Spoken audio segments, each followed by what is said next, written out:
নাৰায়ণপুৰত যোনটো ঘটনা হ'ল তেওঁলোকে ৰাক্ষসমাইত ৰাস পৰিৱেশন কৰি আহিছিলে পুতনা ভাওত যোনজনী আমাৰ পলি দেৱী তেওঁ ৰাক্ষসমাইত মানে পুতনা ভাও ধৰিছিলে আৰু লগতে ৰীতম নাথ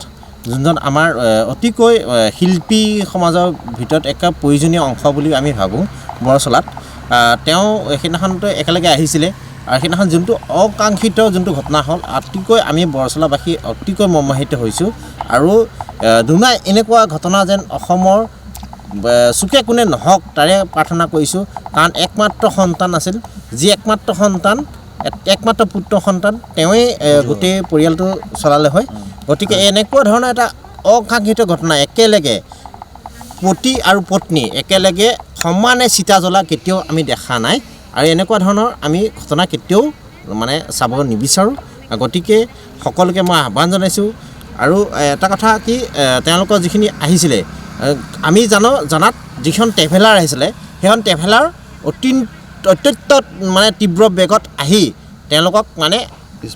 স্পীড ব্ৰেকাৰত তেওঁলোকে আহি তেওঁলোকক খুন্দা মাৰি তেওঁলোকক হত্যা কৰিলে একমাত্ৰ আমি ক'ব বিচাৰিছোঁ যে তেওঁলোকক হত্যা কৰিলে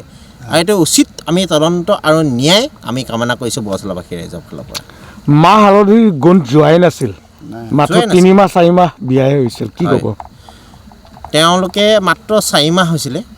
বিবাহবাসত আবদ্ধ হোৱা 4 মাহ হৈছিলে অতিকৈ সুখৰ সপোনৰ কথা ভাবি আছিলে কিন্তু মাত্ৰ এই 1 মিনিটৰ কাৰণে যোনটো ঘটনা হ'ল সেই ঘটনাটো আমি অতিকৈ মৰ্মাহিত হৈছোঁ আৰু যোনটো নাৰায়ণপুৰত ঘটনা হ'ল এই ঘটনাটো উচিত আৰু তদন্ত আৰু ন্যায় যেনেকৈ এই ঘৰখনে পায় তাৰে আমি কামনা কৰিছোঁ আচলতে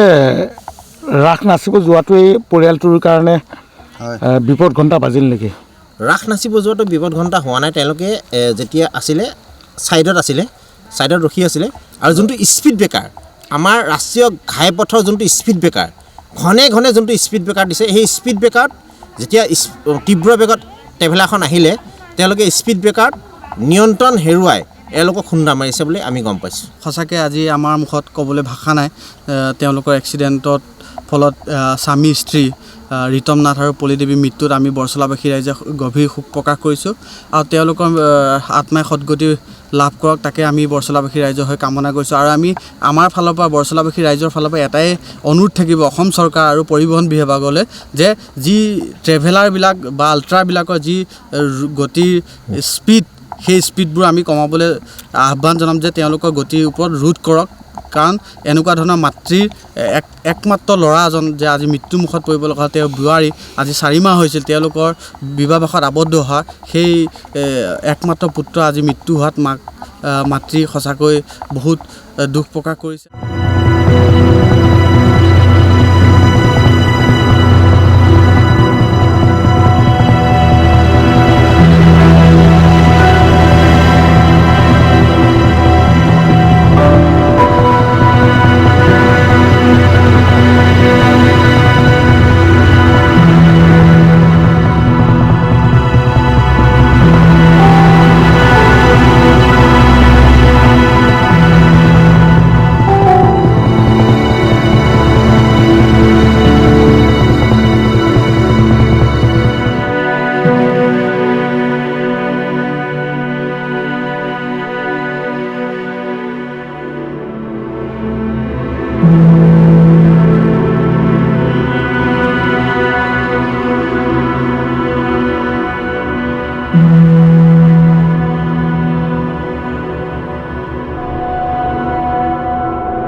আপুনি বিচৰা বাতৰি পাব কেৱল নিউজ 18 এপত। নিউজ 18 এপ ডাউনলোড কৰিবলৈ স্কেন কৰক এই QR কোড। গুগল প্লে ষ্টৰতো পাব এই নিউজ 18 এপ।